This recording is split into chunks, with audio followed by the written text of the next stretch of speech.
Budaya merupakan cerminan bangsa yang patut dilestarikan.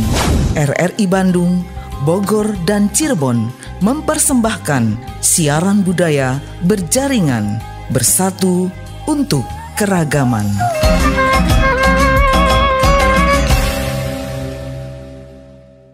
Assalamualaikum warahmatullahi wabarakatuh. Sampurasun, selamat siang pendengar dan juga pemirsa dimanapun Anda berada. Berjumpa kembali dalam acara siaran budaya berjaringan Korwil 12 RRI Bandung, Bogor, dan Cirebon.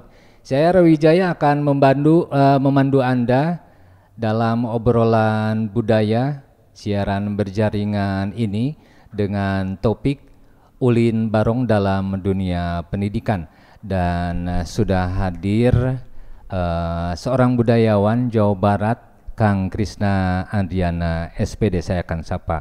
Selamat siang. Selamat siang. Sampurasun. Rampes. Ya, alhamdulillah. Sehatnya Kang ya? Alhamdulillah. Alhamdulillah. Sok sanaos sering diguyur hujan. Mohon. Mudah-mudahan badan orang tetap fit. Mohon.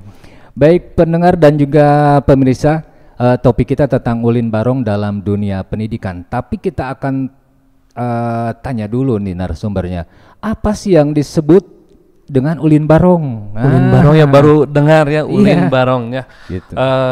Ulin Barong itu kesenian khas masyarakat Sekeloa. Yang dimana ada kata ulin barong. Ulin itu bermain, barong itu memainkan kepala barong. Tapi ada di bahasa Sunda ulin bermain, barong itu babarengan. Jadi kalau misalkan untuk masyarakat Sunda itu kita itu harus ulin bareng, terus maju bareng.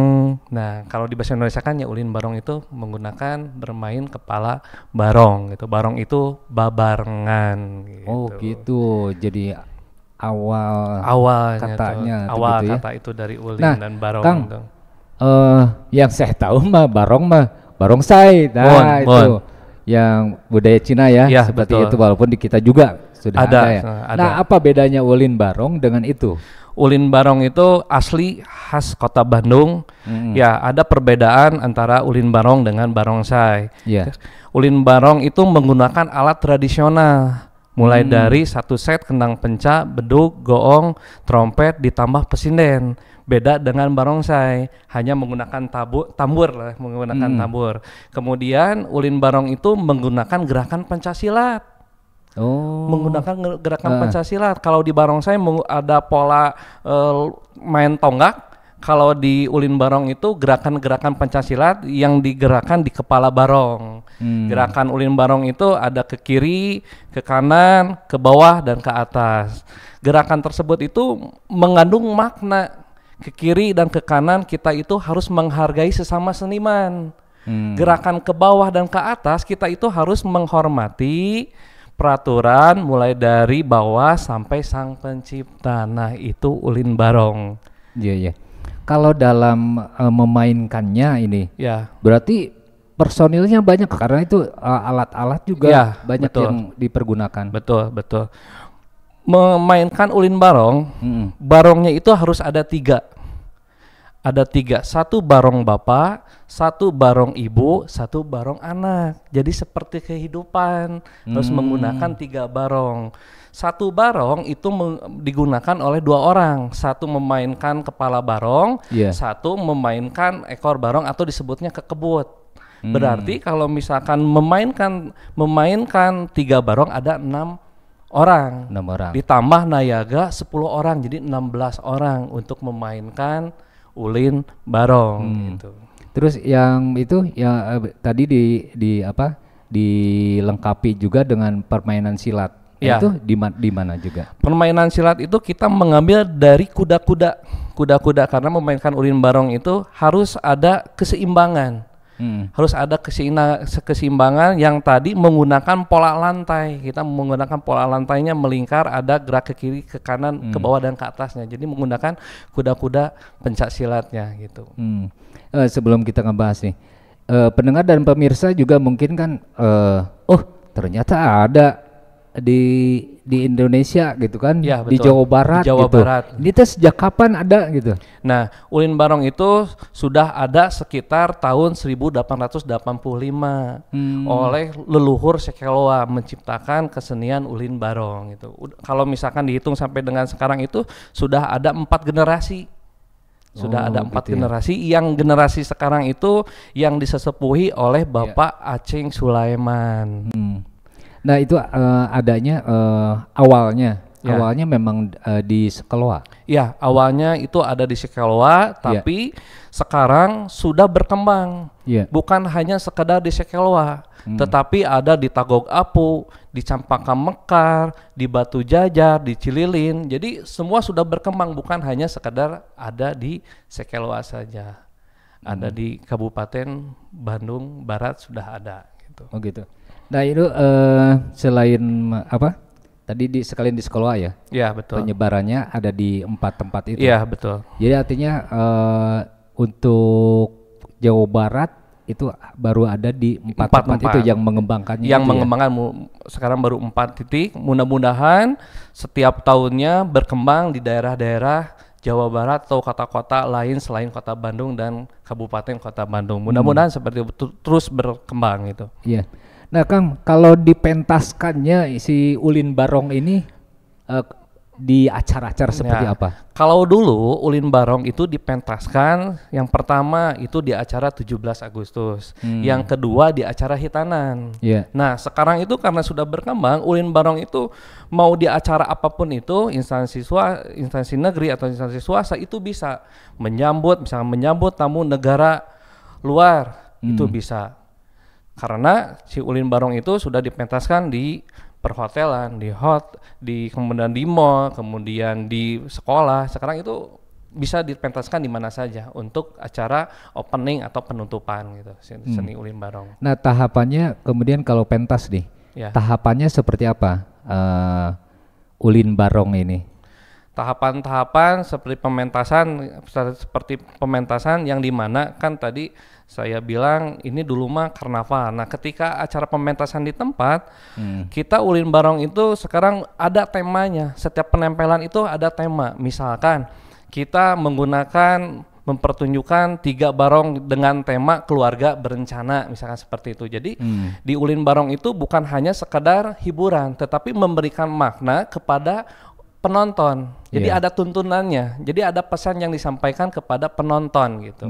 Setiap pertunjukan ulin barong. Ya. Nah, kalau dulu kan pernah ya waktu acara tentang kebinekaan RRI Bandung waktu itu ya. Ya, betul. Sempat ditampilkan Ya, juga. betul. Nah, udah jelas acara-acara seperti itu acara-acara yang bernilai seni dan budaya. Seni dan budaya. Nah, bisa nggak misalnya di hajatan gitu si barong ini ditampilkan misalnya. Di hajatan itu sangat bisa menghibur, menghibur. Jangan pun di hajatan, di acara pernikahan, lengser kan dulu lengsernya lengser ambu kan seperti itu ya. Sekarang sama barong di pabagnya. Ya karena sekarang bisa multi lah, bisa kemana-mana si ulin barong untuk mengisi acara-acara apapun itu, ulin barong bisa masuk di sana. Disesuaikan dengan konsep nanti di ulin barongnya. Terus kalau personilnya sendiri itu bisa misalnya kalau acara besar harus berapa orang, kalau misalnya diperkecil bisa minimal berapa orang? Kalau misalkan acara di tempat itu tadi saya menggunakan 3 barong itu 16 orang. Nah kemarin pas di acara ulang tahun Bandung kita karena acaranya karnaval, kita membawa anggota atau membawa tim itu hampir 45 orang. 45 orang ya, karena beban barongnya itu agak berat, jadi harus ada yang berganti-ganti, tidak mulai dari awal sampai jadi akhir. ada pemain cadangannya. Ada pemain cadangannya. Yang 6 orang itu. Yang 6 orang tersebut harus ada pemain cadangannya ketika pementasan ulin barong itu acaranya karnaval gitu. Itu komplit ya? Iya, semua alat komplit semua. Kalau lihat ini kan cuma 6 orang ya? Iya, kalau memainkan satu barong itu. Iya. Ada yang panjang barongnya gitu? Oh, kalau misalkan ada yang panjang lagi menggunakan 1 barong lagi. Gitu, bisa ditambah sesuai dengan pesanan yang membuat acara gitu. Nah biasanya seperti apa Kang? Misalnya tahapan ininya apa, gerakannya atau seperti apa gitu? Kalau gerakan di karnaval kita gerakannya hanya menggunakan di pola rantainya lurus maju ke depan. Terkecuali ketika kita main di tempat, kita menggunakan beberapa gerakan tadi. Ada pola lantainya, ada gerakan kolaborasi dengan silatnya. Kita disesuaikan saja. Kalau di tempat kita sesuaikan, kemudian ketika karnaval gerakan-gerakannya itu sambil berjalan, nggak ada gerakan khusus gitu untuk ketika di karnaval gitu. Kalau ini berjalan kan kayaknya. Kalau yang di barongsai kan, kalau yang silat ada atraksi Kang. Ada tihang-tihang gitu betul. Yang nanti kalau di Ulin Barong enggak, karena jadi di Ulin mainnya Barong di bawah berarti mainnya gitu. di bawah sambil berjalan ketika karnaval. Tapi ketika di tempat ya ada mainnya di bawah atau di atas. Yang membedakannya itu yang membedakan Ulin Barong itu ketika gerakan itu sebetulnya barong bapak gerakannya seperti apa, barong ibu seperti apa, barong anak seperti apa. Ada gerakan-gerakan yang dimana misalkan barong bapak itu sering menggerakkan itu mainnya di atas, gerakan ibu sering mainnya di bawah gitu. Kalau gerakan anak itu mengikuti gerakan ibu dan gerakan bapak gitu. Itu yang gerakan-gerakan yang suka digunakan di Ulin Barong gitu. Tadi Kang Krisna bilang ada pesan-pesan kan ya yang disampaikan. Betul. Nah itu pesannya itu melalui gerakan atau mungkin ada juga yang mandu atau dari musik yang dimainkan itu ada lagunya atau gimana? Kalau lagunya itu lagu-lagunya sebetulnya disesuaikan dengan tradisi di Kota Bandung lagu-lagunya. Tapi yang tadi makna itu digerakkan oleh barongnya. Digerakannya oleh barong. Jadi ketika misalkan kita memainkan barong keluarga berencana yang dimana dua barong ibu sama anak sedang berhadapan, seorang barong bapak itu mengelilingi barong ibu dan barong anak gitu. Jadi seperti yang digerakannya sama barong sebetulnya untuk menyampaikan makna yang disampaikan barong kepada penontonnya gitu.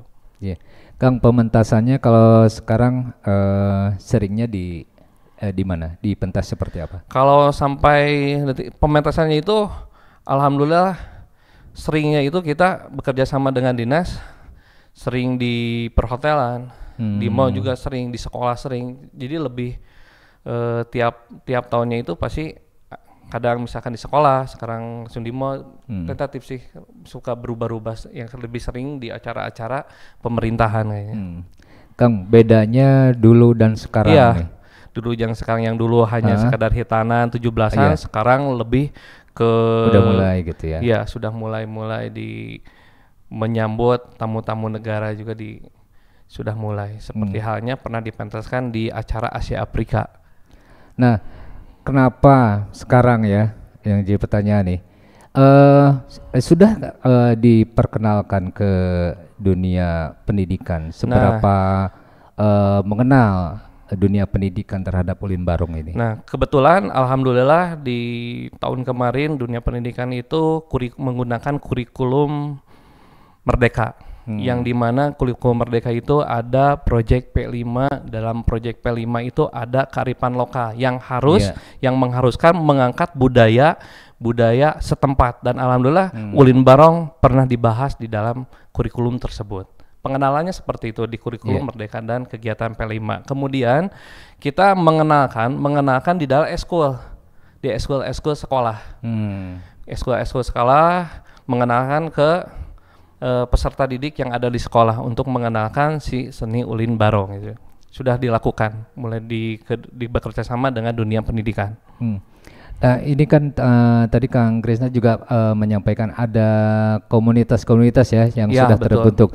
Nah, bagaimana antusiasnya dari masyarakat atau mungkin anggotanya seperti itu? Ya, komunitas itu sangat banyak, apalagi di Sekeloa komunitasnya banyak, di luar Sekeloa komunitasnya banyak, yang dimana ketika seni Ulin Barong bisa diterima oleh masyarakat menengah ke atas, jadi banyak pelestari yang menginginkan dan mengenalkan seni Ulin Barong lebih luas lagi gitu. Seperti itu, komunitas-komunitas itu lebih giat untuk melestarikan kembali, lebih mempromosikan kesenian Ulin Barong mulai dari di medsos dan langsung gitu ke tempat-tempat atau ke daerah-daerah tertentu yang belum ada ulin barongnya gitu. Makin menarik. Nanti kita tunda dulu Kang. Setelah beberapa tayangan nanti kita lanjutkan kembali.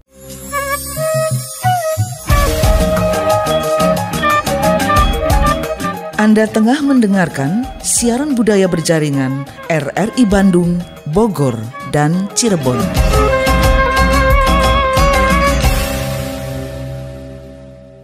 Ya, pendengar dan pemirsa, siaran budaya berjaringan Korwil 12 RRI Bandung, Bogor, dan Cirebon. Topik kita tentang ulin barong dalam dunia pendidikan kita lanjutkan kembali. Nah, sekarang kita tentang ke pendidikannya itu sendiri ya. Nah, bagaimana pengakuan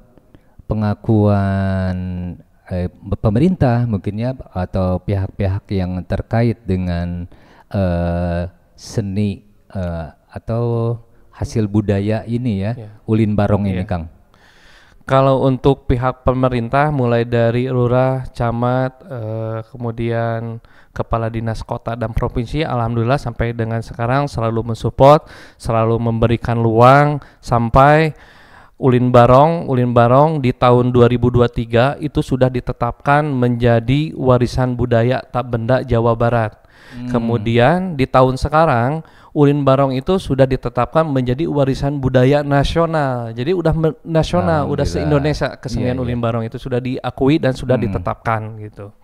Kalau untuk pengakuan pemerintah sampai dengan ini selalu mendukung apapun bentuknya gitu. Iya. Jadi pendengar dan pemirsa, ini bukan apa ya? Semacam adaptasi ya, bukan. Tapi ini asli budaya dari kita ya. Iya, jadi budaya asli dari kita, tidak ada keterkaitan dengan budaya luar. Karena syarat ditetapkan menjadi warisan budaya nasional itu tidak adanya keterkaitan dengan budaya luar. Tidak ada keterkaitan dan memang ulin barong setelah dikaji, setelah intelektualnya dipelajari, ulin barong sah asli gitu, asli dari Kota Bandung gitu, dan sudah bisa ditetapkan menjadi warisan budaya Indonesia gitu. Kang, apa yang jadi kendala ini kan sebagian orang yang ada yang tahu tapi banyak juga yang belum tahu nih. Betul. Yang jadi kendala itu PR-nya itu di luar Kota Bandung masih menyebutkan barongsai gitu.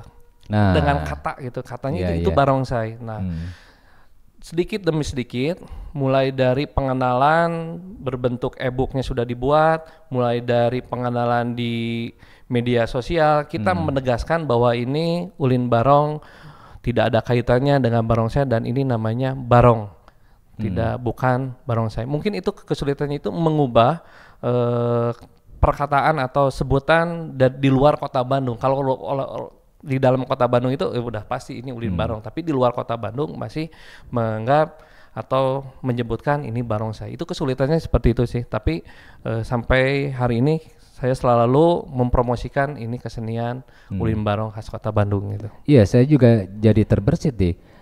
Karena di Indonesia juga di Jawa Timur ya, daerah Ponorogo itu kan. Banyak gitu. Nah, kan ada ya? Ya, banyak. Barong juga kan gitu ya. Barong itu selalu banyak, ada barong japlok, ada bang barongan, ada ulin barong, ada barong Bali. Banyak gitu. Nah, yang jadi PR-nya itu kita mengenalkan lalu menegaskan, nah ini ulin barong gitu. Lebih ke situ sih, lebih ke pengenalan terlebih dahulu untuk saat sekarang gitu. Yeah.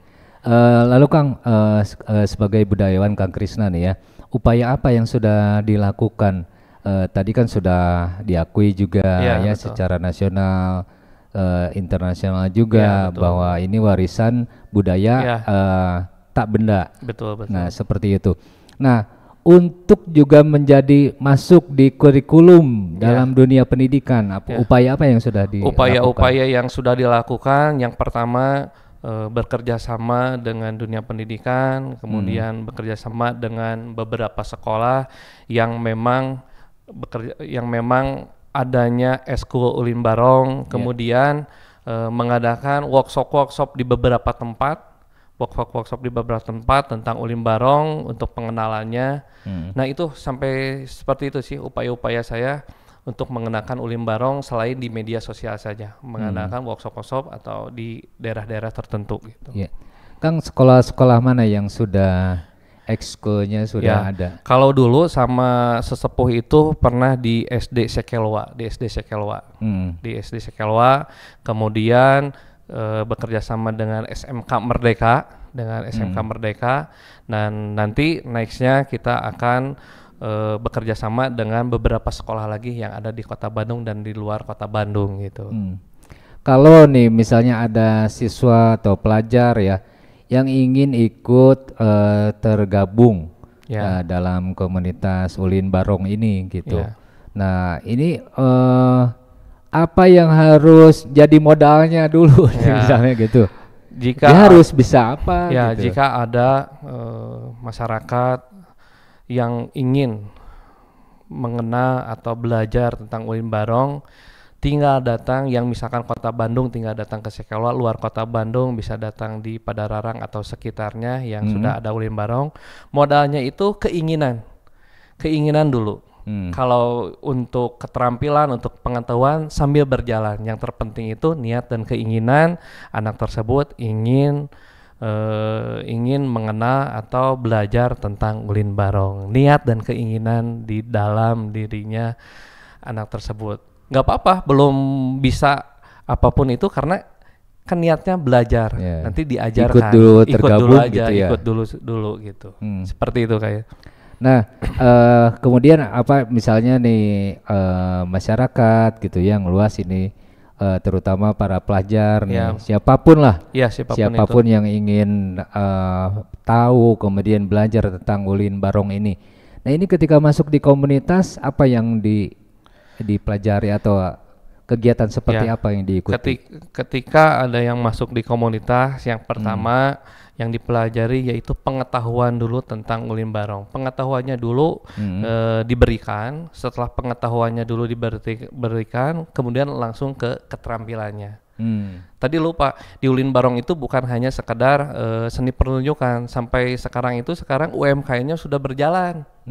UMKM-nya sudah berjalan seperti membuat cenderamata, mata seperti gantungan kunci dan kaos ikat dan yang lainnya itu sudah ada berbentuk barong. Lupa tadi tidak disampaikan. Berbau seni budaya dari situ. Seni budaya. Jadi kerajinan UMKM ya. Jadi UMKM-nya sudah berjalan gitu. Nah ini tadi tempat-tempatnya bisa disebutkan? Tempatnya itu di Sekelwa. Di Sekelwa itu kurang lebih ada 20 komunitas, tinggal memilih saja. Banyak ya? Banyak. Satu komunitas berapa ini anggotanya itu? Satu komunitas ada yang 50, ada 40 atau lebih dari situ. Jadi banyak. Karena lahirnya di Sekelwa, jadi komunitas yang banyak itu ada di Sekelwa. Ada di Sekelwa. Ada kurang lebih 20 komunitas. Kemudian di Tagogapu itu juga banyak. Tagogapu Padararang itu banyak. Ada sekitar kurang lebih 15 komunitas. Kemudian ada di Batu Jajar, ada kurang lebihnya ada 5 komunitas. Cililin itu ada kurang lebih ada 5 komunitas. Jika digabungkan itu lebih dari 30 komunitas Ulin Barong gitu. Ya. Nah, itu kan masih Bandung dan sekitarnya ya? Iya, Bandung dan sekitarnya. Kalau di kota lain di Jawa Barat ini? Di kota lain kita masih berusaha membuat jaringan-jaringan Ulin Barong sambil pengenalan. Ya mudah-mudahan di akhir tahun 2024 muncul komunitas Ulin Barong di luar kota Bandung dan sekitarnya gitu. Kang, ada nggak keterkaitannya sama seni benjang? Kan di Benjang juga ada barong soalnya. Iya, gitu. Betul di ujung Berung ya di Bandung Timur. Nah, kalau dengan Benjang tidak ada keterkaitannya karena alat yang digunakannya beda. Kalau di Benjang alatnya beda, kemudian bentuk barongnya itu pun beda. Nanti kalau misalkan next lagi saya bawa Ulin Barongnya itu tiga-tiganya bawa ke sini biar nanti orang yang ngelihat nanti oh ini Ulin Barong, Benjang seperti ini, reak seperti ini, misalkan Barong Bali seperti ini, beda, jadi tidak ada keterkaitannya. Ya mudah-mudahan nanti pemirsa dan juga pendengar nanti ada sedikitlah tayangannya Ulin Barong seperti apa barongnya gitu ya. Nanti bisa sedikit ditayangkan mungkinnya di dalam obrolan kita ini ya. Siap, biar lebih mengenal ya bentuk barongnya. Iya. Nah Kang, kembali lagi ke dunia pendidikan ini. Nah istilah kenapa ulin barong harus diperkenalkan juga ke masyarakat secara umum? Ya, ulin barong itu kan adalah sebuah tradisi kebudayaan yang harus kita jaga gitu ya. Harus kita jaga, kemudian harus kita lestarikan gitu. Sebelum budaya kita itu diambil oleh budaya orang lain gitu. Makanya salah satu pelestarian yang lebih efektif itu ke anak muda, karena anak muda sekarang itu lebih ke gadget ya, lebih ke main game. Makanya saya lebihnya yang efektif ke sekolah. Karena dikenalkan ke generasi anak muda. Langsung gitu. Mengenalkan, kemudian melestarikan. Kemudian ke masyarakat juga ini perlu dijaga juga karena ada kata sebelum mengenal atau sebelum mengenalkan atau mempromosikan budaya luar, lebih baik mempromosikan atau mengenalkan budaya kita sendiri gitu. Nah, Kang Krisna juga sebagai penggiat ya, sebagai budayawan juga di ulin barong ini, apa sih apa makna atau yang filosofis dari si ulin barong ini? Terutama nih buat generasi muda atau buat masyarakat secara umum. Ada filosofis yang dapat disampaikan di ulin barong dari tadi awal saya sampaikan. Ulin itu bermain, barong itu babarengan. Jadi kehidupan itu harus bareng. Harus bareng. Tidak ada sendiri-sendiri. Mainnya bareng, majunya bareng, kemudian menjaga budayanya berbarengan. Karena barong itu bareng, ulin babarengan. Seperti itu. Bekerja bersama, sama-sama bekerja ya. Iya, betul. Tepatnya seperti itu bahasa Indonesia. Iya. Ada hal lain atau mungkin ada harapan-harapan dari Kang Krisna sebagai pegiat, sebagai budayawan juga berkaitan dengan ulin barong ini? Terutama di dunia pendidikan nih. Harapannya di dunia pendidikan, harapan saya seni-seni atau budaya-budaya yang sudah ditetapkan menjadi warisan budaya nasional itu bisa dijadikan eskul wajib di setiap sekolah seperti pramuka, paskibraka itu wajib tuh. Yang mudah-mudahan budaya-budaya ulin barong, kemudian budaya yang sudah ditetapkan oleh nasional oleh WBTB menjadi eskul wajib di sekolah, biar lebih langsung dikenalkan kepada generasi sekarang. Seperti itu. Baik, mudah-mudahan harapannya bisa terlaksana berjalan lancar, dan juga ulin barong ini adalah warisan budaya kita dari Jawa Barat. Di Jawa Barat. Ya, mudah-mudahan bisa lebih dikenal ya. Iya, betul lebih dikenal. Masyarakat Jawa Barat, Indonesia, dunia juga seperti itu ya. Seperti itu, mudah-mudahan bisa dikenal lebih cepat. Amin. Baik, demikian pendengar dan juga pemirsa obrolan budaya berjaringan Korwil 12 RRI Bandung, Bogor, dan Cirebon. Terima kasih Kang Krisna. Ya, sama-sama Pak. Sudah hadir. Mudah-mudahan nanti barongnya bisa tampil. Ya, mudah-mudahan bisa bekerja sama kembali. Amin. Barongnya kita bawa ke sini dengan alatnya. Seperti itu. Baik, demikian pendengar dan pemirsa, saya ucapkan terima kasih atas perhatiannya. Saya Rewi Jaya pamit beserta kru. Wassalamualaikum warahmatullahi wabarakatuh.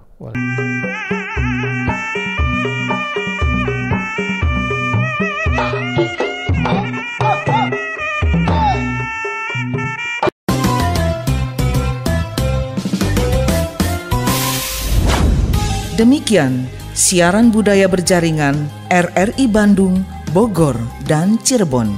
Junjung tinggi nilai budaya untuk membangun masyarakat Indonesia yang kuat. Sampai jumpa.